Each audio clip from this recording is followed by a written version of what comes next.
My name is Melody Bell, and I'm 30 years old. For a long time, I thought betrayal was something loud, explosive, something that came with screaming, slammed doors, and clear villains.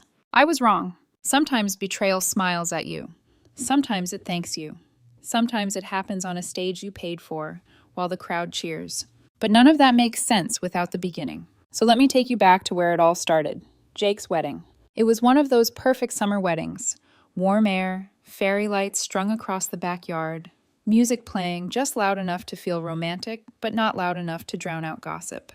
I barely knew half the guests, so I spent most of the night hovering near the bar, sipping a soda and pretending I was deeply invested in the drink menu. That's when I noticed Evan Cross. He was standing with a group of groomsmen, laughing too loudly, relaxed in a way that made people gravitate toward him without realizing why. He had that effortless charm, the kind that makes you assume life has always gone his way. Then came the bouquet toss. Jake's bride joked that anyone could catch it, and before I could even process what was happening, Evan lunged forward like the bouquet was the last lifeboat off a sinking ship.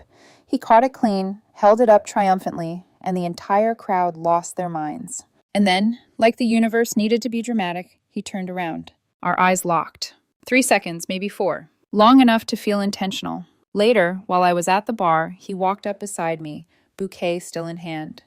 I made a stupid joke about him being next, expecting polite laughter. Instead, he grinned and said, "I've been waiting my whole life for this moment." That was Evan, bold, theatrical, convinced the universe was always setting the stage for him. We talked for hours that night, danced, laughed. By the time the wedding ended, I had his number saved, and he had already texted me to make sure I got home safe. We started dating immediately after that. Evan came with a dream, singing. Not casually, not as a hobby. Singing was his identity. He talked about it like fame was inevitable, like the world just hadn't caught up to his talent yet, and I wanted to believe him, I really did. But the truth was, he wasn't very good. His voice wasn't awful, but it wasn't special either. He struggled with pitch, overdid every note like passion could replace technique, and always sang like he was performing for an imaginary crowd that didn't exist yet. Still, he was passionate. He took lessons twice a week, practiced constantly, posted covers on Instagram that got maybe 40 or 50 likes, mostly from friends and family. And I supported him, because that's what you do when you love someone. I sat on the couch while he practiced in the living room, clapping when he finished, telling him he sounded great, even when my ears said otherwise. I encouraged him when he talked about open mic nights and studio time, even when the numbers made my stomach tighten. We moved in together after about a year and a half. I had a 2-bedroom townhouse. Nothing flashy, but stable. Mine. I worked in tech sales and made good money. Evan had a marketing job and contributed, but not equally. I covered most of the rent, most of the utilities, most of the groceries. I told myself it was fine. I made more. He was investing in his future. Funny how easy it is to justify imbalance when you're in love. Around the 2-year mark, Evan started dropping hints about marriage. Not subtle ones either. He'd linger over engagement posts, talk about our wedding, joke about rings. So I saved up, I bought a ring, and I planned something meaningful. I proposed in Jake's backyard during a summer barbecue, right where Evan and I had first met. I got down on one knee with a speech I'd rehearsed in my car at least 50 times. He said yes instantly. Everyone cheered. His friends screamed. Evan posted about it within 10 minutes, complete with hashtags and captions about forever. The engagement started well enough. Then the cracks appeared. Wedding planning brought out a side of Evan I hadn't seen before, entitled, uncompromising, obsessed with how things looked. He wanted a massive wedding, expensive venue, hundreds of guests. When I suggested scaling back, saving money for a house, he stared at me like I'd insulted him. "This is my day," he said. "I've dreamed about this forever." Not our day. His. Then came the honeymoon demands. He wanted something extravagant. Overwater bungalows, tropical luxury, Instagram perfection. When I suggested something more realistic, he sulked for days, barely spoke to me, just sighed and acted wounded until I caved. And then there were his friends. Madison, recently divorced and loudly bitter. Kayla, engaged to a rich guy and obsessed with appearances. Bree, always preaching live your truth while encouraging chaos. They hyped Evan constantly, encouraged his ego, treated me like the boring one, the responsible one, the one who just didn't get it. Evan started craving attention more, validation, applause. especially for his singing. When his birthday approached in October, he started talking nonstop about a local female singer, Delilah Hart. She wasn't famous, but she had a decent following and a confident stage presence. He idolized her, so I decided to surprise him. I checked her schedule and saw she was performing downtown on his birthday weekend. I bought tickets, got us a VIP table near the stage, table service.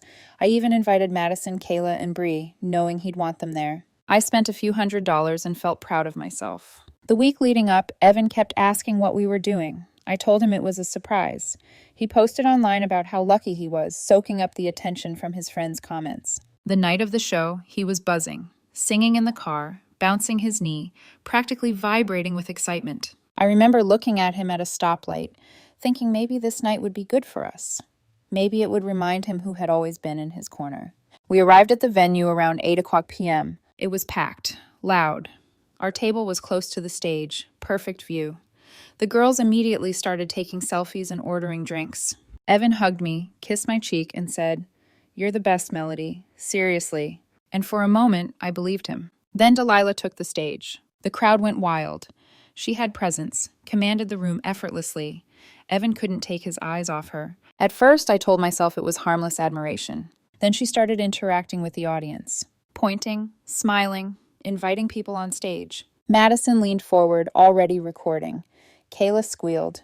Bree grinned like she was waiting for something. And when Delilah said into the mic, "I want someone special up here with me tonight," Evan's hand shot up instantly, like he'd been waiting for permission. And that's when a cold realization settled in my chest. Evan didn't just want to sing. He wanted to be seen. And he didn't care who had to disappear for that to happen. Delilah scanned the crowd, smiled, and pointed straight at Evan. He jumped up, grinning, and looked back at me like I was supposed to clap. So I did, because the room was watching. Because I still thought this would be a cute story later. Because I had no idea I was applauding the moment everything broke. Evan didn't hesitate. The moment Delilah pointed at him, he was already halfway out of his chair, excitement lighting up his face like he'd just been chosen by fate itself. Madison shrieked. Kayla clapped wildly. Bree yelled something I couldn't make out over the noise. I stayed seated, clapping, smiling, doing what a supportive fiancé was supposed to do, at least on the outside. Evan climbed onto the stage, turning once to flash me a grin, like this was a gift he was sharing with me instead of something he was taking for himself. Delilah handed him a microphone. The music shifted, slow, intimate, the kind of song that makes the room feel smaller, warmer, closer than it should be. Delilah stepped toward him, singing directly to his face, her voice smooth and confident in a way that made Evans look desperate. And Evan sang back, badly, pitchy, strained, but he didn't care. His eyes were locked on her, soaking in the attention like oxygen. He swayed closer. She laughed, touched his arm, casual at first, playful. My stomach tightened. The crowd cheered louder, sensing chemistry whether it was real or not. Phones were up everywhere. Madison was practically vibrating with excitement, recording every second like this was the highlight of her year. Delilah slipped an arm around Evan's waist. He didn't pull away. He leaned in. I told myself it was part of the show, that performers flirt, that this was harmless, that I was being sensitive. Then it happened. Delilah tilted her head slightly. Evan moved closer. And before my brain could catch up, before my body could react, they kissed. Not a quick peck, not a joke. A full, lingering kiss, right there on stage, while the music played and the crowd exploded. The sound around me went muffled, like I'd gone underwater. My hands dropped into my lap. My face burned. I felt every eye in the room, even though I knew no one was actually looking at me. I searched the crowd, waiting for someone, anyone, to look uncomfortable. No one did. They were cheering. Then it got worse. The music shifted again, faster, dirtier. Delilah pulled a chair to the center of the stage and sat down, grinning like she knew exactly what she was doing. Evan hesitated for half a second. Then Delilah patted her thigh, and my fiancé, my future husband, stepped between her knees and started dancing. Grinding, hands on her shoulders, hips moving in rhythm. Delilah laughed, playing it up, and the crowd lost their minds like this was the greatest entertainment they'd ever paid for. Madison screamed, "Yes!" Kayla laughed hysterically.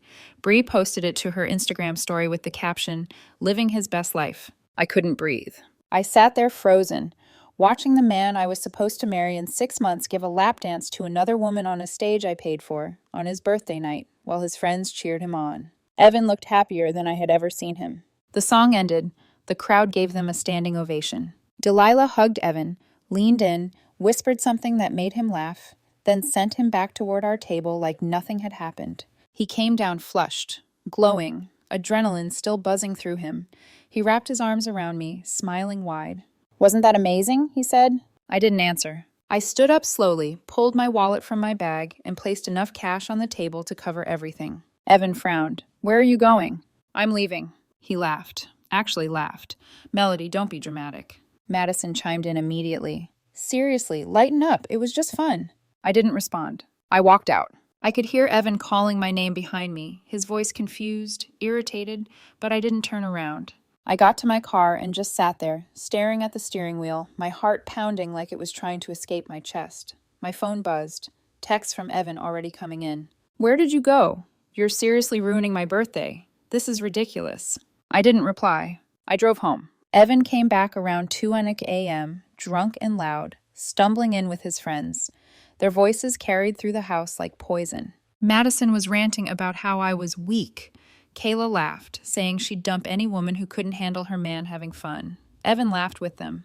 When they finally left and Evan made it to the bedroom, the smell hit me first. Perfume, sweat, and something unfamiliar. He tried to crawl into bed, slurring about how incredible the night was, about how Delilah said he had real talent, about how she gave him her number for networking, about how this could be his big break. I stared at the ceiling. My decision had already been made. I sat up. "We need to talk, now." Evan groaned, rolled his eyes, annoyed that I was interrupting his victory lap. And that's when I knew, truly knew, that this wasn't a misunderstanding. This was who he was. And it was only about to get uglier. Evan exhaled loudly and flopped back against the headboard like I was an inconvenience, not the woman he'd just humiliated in front of 100 people. "Can this wait until tomorrow?" he muttered. "I'm exhausted." "No," I said, my voice steadier than I felt. "It can't." He cracked one eye open and looked at me, irritation flashing across his face. "Melody, it was my birthday. I had fun. You planned it for me. What's the problem?"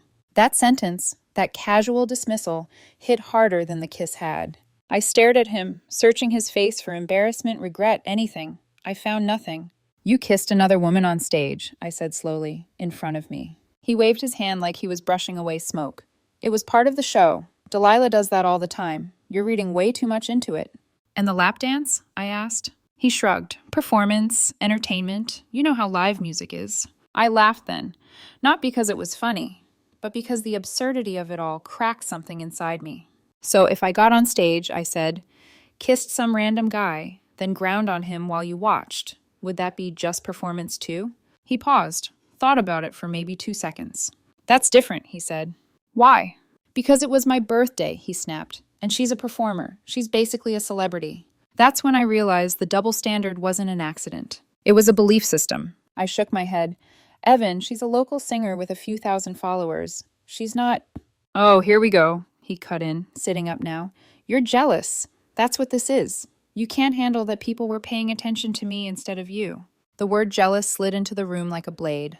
"I'm not jealous," I said. "I'm humiliated." He scoffed. "No one thought that. Everyone thought it was hilarious." He smirked, then added casually, "Madison said you left like a coward." Something inside me went cold. "Madison can go to hell," I said flatly, "and so can you if you think that was okay." That's when his face changed. The charm dropped. The grin disappeared. What was left underneath was sharp and ugly. "You always do this," he snapped. "Make everything about you. I spent 3 years supporting your boring life, your boring job, your boring house. For once, I got to feel special." I stared at him. "You didn't support my life," I said quietly. "I supported ours." He laughed bitterly. "You paid bills. Congrats." "I planned your entire birthday," I said, my voice rising despite myself. "I paid for VIP seating to see the singer you worship, and you repaid me by making out with her in front of strangers." "You don't get it," he shouted. "You're judgmental. You don't live in the moment. That's why Delilah sees something in me." There it was. "She said I have talent," he continued, stepping closer, jabbing a finger at my chest. "She believes in me, more than you ever did." I felt something snap. "No," I said. "She saw a man desperate for validation and gave it to you because it made good stage content. Your singing isn't good, Evan. She doesn't believe in you. She wanted attention, and you handed it to her. The sound came before I could react. Smack! Pain exploded across my cheek. The room went silent. Evan froze, his hands still raised, his face pale, not apologetic, just shocked that he'd gone that far. I touched my cheek. It burned. Everything inside me went numb. Get out, I said. He blinked. What? Pack your things, I said slowly. We're done. Engagement off. Get out of my house. He laughed, panicked, disbelieving. You're kidding. You're throwing away 3 years over one night? You threw it away, I said. I'm just ending it. He tried claiming it was his place, too. I reminded him his name wasn't on the lease. The tears came then. Fast, dramatic, manipulative. I'm sorry, he said. I was drunk. I didn't mean it. Please. I waited. He switched tactics. After everything I've done for you, this is cruel. What exactly have you done for me? I asked. List it. He opened his mouth. Closed it. Silence. I crossed my arms. Pack your things, or I will. That's when the venom came out. He called me heartless. Pathetic. Said no wonder he wanted attention from someone else. At least she made him feel desired. I looked him dead in the eye. Then call her. I'm sure she's dying to marry you. He lunged at me. I caught his wrist before he could hit me again and stepped back, putting space between us. Don't, I warned. Then I held out my hand. I want the ring. His eyes went wide. You're insane. It was a conditional gift, I said calmly. No marriage. I want it back. Now. He ripped it off and threw it at me. It hit the wall behind my head and clattered to the floor. I picked it up, slipped it into my pocket, and pointed toward the door. Get out. 30 minutes later, Madison, Kayla, and Bray showed up, treating me like I was the villain in a story they'd already decided to tell. They grabbed his things, screamed insults, called me insecure, abusive, heartless. I stood there stone-faced, arms crossed, waiting for them to finish their performance. Evan turned at the door, mascara-smudged tears streaking his face. You'll regret this, he said. When I make it big, you'll see. I met his gaze, unflinching. I'll take my chances. I closed the door, locked it. And for the first time in 3 years, the house was quiet. I didn't sleep that night. I stripped the bed, threw the sheets into the wash, and opened every window in the house like I could physically air him out of my life. My cheek still burned where his hand had connected, but the pain felt distant, muted by adrenaline and disbelief. By morning, my phone was vibrating nonstop. Instagram, Facebook, text messages from people I barely spoke to anymore. Evan had gone nuclear. He'd posted a long, emotional story about how I'd abandoned him on his birthday, about how I'd thrown him out in the middle of the night for harmless fun. He painted himself as heartbroken, confused, victimized. The comments were brutal. People who didn't know me were calling me controlling, abusive, cold. His friends were in the comments fanning the flames, nodding along like witnesses to a crime that never happened. My hands shook, not with regret, but with rage. Then my friend Levi called. Do you have the video? He asked immediately. I didn't, but I knew who would. By noon, a mutual friend, Jake's cousin, sent it to me without hesitation. She said she couldn't believe Evan's behavior and that I deserved better. The video showed everything. The kiss, the lap dance, Evan glowing with pride while I sat frozen in the background. I posted it with one sentence. Since there seems to be some confusion about last night, here's what actually happened. Judge for yourself. The internet flipped in under an hour. Support flooded in. Evan's comments section collapsed. People deleted their insults. His narrative disintegrated in real time. Evan tried damage control, claimed it was performance art, that I was jealous and possessive. It only made things worse. He eventually deleted everything and went private. Too late. The screenshots were already everywhere. Wedding deposits were lost. Reputation torched. The singer distanced herself publicly. Evan spiraled. I returned the ring, got most of my money back, and took a trip with friends. I laughed again, slept again, felt light again. Then, 3 months later, the doorbell rang. Levi and a few friends were in the backyard grilling when I looked through the peephole. Evan stood on my porch, with a microphone and a speaker. I didn't open the door. Music started playing. Then singing. Pitchy, overdramatic, familiar in the worst way. He was serenading my house. Neighbors gathered, cars slowed. Evan poured his soul into the performance. Apologies between verses, promises of therapy, declarations of love. I stayed inside. After the third song, silence. Then applause. Actual applause. He packed up and left. I blocked the last new number he tried to reach me from and went back to the backyard. 6 months later, life is quiet, peaceful, mine. Sometimes karma doesn't whisper. Sometimes it sings badly on your porch.